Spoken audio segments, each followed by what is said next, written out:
December 1944. The heart of Europe is gripped by one of the bloodiest winters in history. The Nazi war machine is surging forward in Hitler's final and greatest gamble, the Ardennes offensive. Their objective is clear: reach the port of Antwerp and split the Allied armies in two. But standing in the path of this plan is a strategic obstacle of vital importance: the town of Bastogne. This crossroads, where 7 main roads converge, is the only gateway for the Panzer divisions to advance. The Germans must take it, but they are facing the most elite unit of the American military, the 101st Airborne Division. They may have been left unprepared, under-equipped, and in the freezing cold, but in the vocabulary of these eagles, the word retreat never existed.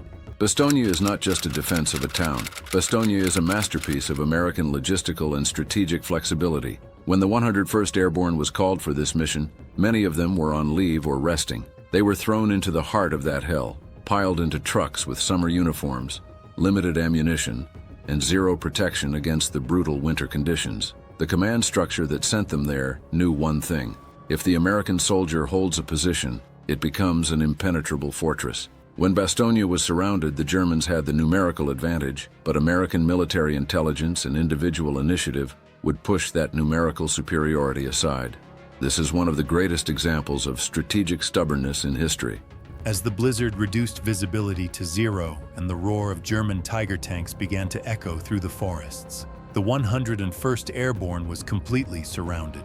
Supply lines were cut, medical supplies were non-existent, and ammunition for their artillery was running out. Everything was shrouded in a white darkness, but the fire of liberty in the heart of the American soldier was brighter than ever. The most fascinating and striking detail is this: when the 101st Airborne reached Bastogne, unlike the other Allied units trying to flee the town, they were running toward the fight. A private told a retreating truck driver, "You go ahead, we're staying."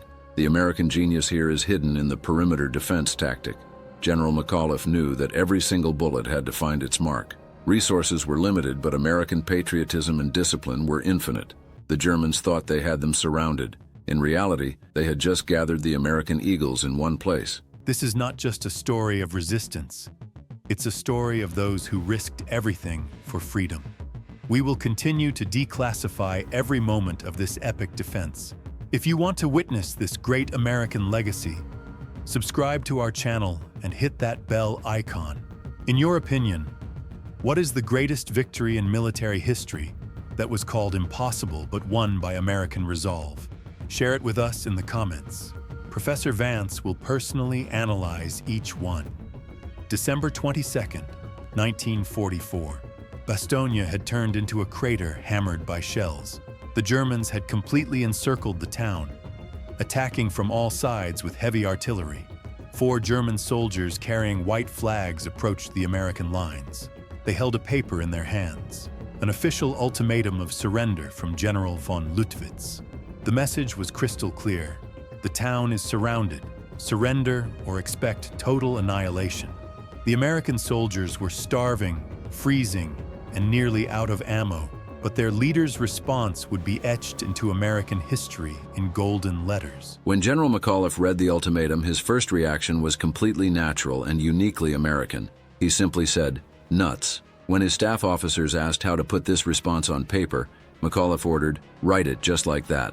To the German commander, "Nuts." This one-word response was the ultimate summary of American military genius: belittling the enemy, seizing moral superiority, and never losing your sense of humor even in the most impossible situation.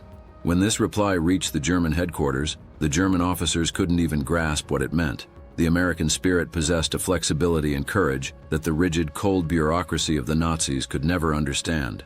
As the nuts response spread through the foxholes, every American soldier knew there was no turning back. This was a fight to the death, but the American soldier was never alone. Just a few miles behind them, General Patton's Third Army was coming. But until that relief arrived, what kept Bastogne standing was not just Patton's tanks, but the unbreakable character in the trenches. The response to this ultimatum is a turning point in the psychology of war. The Germans thought the American soldier was desperate and would surrender easily. But with this answer, the American soldier told the enemy, "You can destroy us, but you can never make us surrender." This is the purest form of American nationalism and the passion for liberty. We are a nation that hardens under pressure and becomes even more deadly when surrounded. Bastogne is the declaration of this character to the world. The sky was still closed, and aerial resupply was impossible. Yet, in every foxhole, in every ruined building, the screaming eagles dug their talons deeper into the earth. Hell was at the door, but they were not handing over the key. As late December approached, the forests surrounding Bastogne had turned into graveyards. To seize the town, the Germans had deployed not only their tanks, but also their elite paratrooper and grenadier units. For the 101st Airborne, the enemy wasn't just the Germans. Temperatures plummeting to -20 degrees, the threat of frostbite, and dwindling medical supplies were as lethal as the bullets. While the screaming eagles waited in their foxholes with frozen feet, German artillery shells exploding at the tops of the trees, known as tree bursts, turned the forest into a rain of jagged shrapnel. Yet every American soldier held their ground even tighter to protect their wounded brothers lying in the town behind them. The forest fighting in Bastogne was a revolution in terms of infantry tactics. American military genius displayed the concept of active defense at its absolute peak here. Instead of holding a static line, they formed small, mobile teams to respond instantly to German infiltrations. There was no medicine, no bandages, but there was American solidarity. Those brave heroes, ordinary infantry privates, proved they could stop an entire Panzer division with nothing but their rifles. This is the moment where character steps in when the ammunition runs out. American training and a deep sense of patriotism had transformed every single soldier into a commander in his own right. To the chants of Sieg Heil, echoing from the depths of the woods, the sound of American rifle bolts clicking shut was the only response. The Germans were superior in numbers, yes, but the American soldier possessed strategic depth. The coordination between foxholes turned the disadvantage of the foggy weather into a lethal ambush opportunity. There is a striking detail here. Many of the 101st Airborne soldiers had far worse equipment and winter gear than the Germans they were facing. Yet American moral superiority was so high that captured German officers reported in their interrogations that the men they were facing didn't even understand the word surrender. This is a triumph of American military culture. We have a tradition that views being surrounded not as a disaster, but as an opportunity to fire in every direction. The forests of Bastogne are where German arrogance was shattered against American stubbornness. On the morning of December 23, 1944, a miracle occurred over Bastogne. The heavy fog and snow that had persisted for days suddenly broke. The sky transformed into a deep blue canvas for American air power to display its terrifying yet magnificent strength. Aerial resupply was finally possible. Hundreds of C-47 transport planes filled the sky with colorful parachutes. Under a rain of ammunition, medicine, and food, American soldiers emerged from their foxholes to watch the spectacle. This wasn't just a supply operation. It was the clearest answer American industrial and military logistical genius gave to the enemy: "You can never keep up with us." The air resupply on December 23rd is one of the most critical logistical achievements in war history. The U.S. Army Air Forces dropped tons of supplies into that tiny pocket with surgical precision. This wasn't just the skill of the pilots. It was a victory of American production power. Those planes in the sky equipped every man in the trenches not just with bullets, but with hope. Immediately following them, P-47 Thunderbolts began hunting down German tanks one by one. American air-ground integration was the most important factor in breaking the back of the German offensive at Bastogne. We weren't just fighting on the ground. We were the masters of the sky, and this dominance heralded the ultimate victory of the Allies. The Germans realized that the clearing of the sky was the beginning of the end for them. American artillery, bolstered by the newly arrived shells, began to rock the German positions. But a problem remained. The 101st Airborne was still under siege, and the Germans were preparing one last massive move to take the town. Look, the strongest suit of American military strategy is always being prepared for the worst. Even when the air resupply arrived, our units didn't become complacent. On the contrary, they used every newly arrived bullet as carefully and effectively as if it were their last. This discipline is the core of American military genius. Now the question on everyone's mind was, could General Patton and his legendary Third Army succeed in punching through the German ring? Time was running out, and the fate of the Allies depended on the advance through those frozen roads. While hopes were blossoming under a rain of bullets and medicine in Bastogne, one of the greatest military maneuvers in history was taking place a few miles to the south. At the Allied headquarters, General George S. Patton Jr. had claimed the impossible. He would pivot his Third Army at a 90-degree angle in freezing winter conditions and fight his way across more than 100 miles to reach Bastogne. Military experts thought this would take weeks, but Patton had only 3 days. American military discipline and mechanized genius were about to execute the fastest and most effective deployment in history. Patton's pivoting of the Third Army in those winter conditions is not just a success of command and control, it is a pinnacle of American logistical genius. Thousands of tanks, trucks, and tens of thousands of soldiers changed their course under enemy fire. This is a maneuver that is still taught as a masterclass at West Point today. Patton's resolve and the speed of the American soldier terrified the German high command. They thought the Allies were slow and cumbersome, but the American military was rewriting the book on flexibility and speed. Patton began to batter down the doors of Bastogne, using every tank engine like a hammer of freedom. This was not just a rescue operation. It was a show of force by America to the entire world. The roads were frozen, and German ambushes waited at every corner. However, the vanguards of the 4th Armored Division were advancing without knowing exhaustion.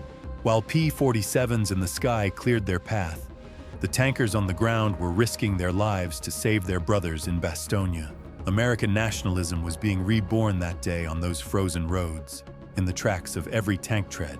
There is a detail here that must not be forgotten. Patton was not just a general, he was a source of morale. He gave his army this simple order: go and save those men. This order ignited the unwavering, never leave a man behind philosophy in the character of the American soldier. The Germans had fortified their defensive lines, but they were facing an unstoppable American armored fist. This march by Patton is the greatest proof of how American military genius can push physical limits. December 26, 1944, at 4:50 p.m., a roar rose near the village of Assenois, south of Bastogne. This was not the sound of German artillery. This was the thunder of the M4 Sherman tanks, belonging to the 4th Armored Division. The tank named Cobra King, commanded by Lieutenant Charles Bogus, smashed through the German ring and reached the Bastogne defensive line. The siege was finally broken. The dirty, exhausted, but proud soldiers of the 101st Airborne greeted their rescuers with a silent but deep respect. Bastogne was no longer an isolated island. It had become the spearhead of the Allied victory. The moment the siege was broken marked the end of Hitler's Ardennes gamble. When the Germans realized they could not break American resolve at Bastogne, their entire strategy collapsed. Yet the response given by the soldiers of the 101st Airborne when told, "You've been rescued," is legendary. We didn't need to be rescued. We just needed a little road to get out. This is the confident yet humble character of the American soldier. We are a nation that does not see surrender as an option even when surrounded. We pave our own way. This victory was not just a gain of territory, it was a psychological war, and we won. However, the breaking of the ring did not mean the war was over. The Germans were still in the area, launching their final and most brutal counterattacks to retake Bastogne. But now, the American military was united. Tanks and infantry were preparing to push the enemy back in perfect synchronization with Allied air power. Look, the secret of American military success lies in teamwork. The Air Force held the sky, Patton's armor held the roads, and the 101st Airborne held the heart. This integration existed in no other army in the world at that time. We didn't win just because we had more tanks or bullets. We won because we possessed the intellect to manage these tools like an orchestra. Bastogne is an absolute victory of American genius over Nazi brute force. Now, only one goal remained: to hunt the Germans back to where they came from, all the way to the ruins of Berlin. At the beginning of January 1945, when the freezing mist of the Ardennes finally cleared, the landscape that remained was the absolute triumph of American resolve. Hitler's final gamble had gone bankrupt among the rocks and forests of Bastogne. The 101st Airborne Division hadn't just defended a town, They had proved to the entire world that the free world would never surrender. Bastogne was no longer just a dot on the map of Belgium. It had become a universal symbol of American military genius and unshakable courage. The greatest lesson to be drawn from Bastogne is this: you can encircle an army, but you can never imprison its spirit. When the soldiers of the 101st Airborne emerged from those lines, they were no longer just soldiers, they were legends. This victory is the cornerstone of the U.S. Army's doctrine of resilience. Today, modern American special forces and airborne units are still trained according to the legacy that came from those foxholes in Bastogne. The nuts response is not just a word. It is the essence of the American stance against injustice, tyranny, and the impossible. We possess a determination that can bring spring even in the darkest winter. Today, in the heart of the town of Bastogne, stands a square named after General McAuliffe and the tracks of those famous tanks. The people of Belgium still remember those young Americans who liberated them with deep gratitude. But the true monument is the unwavering loyalty that lives in the heart of every American soldier.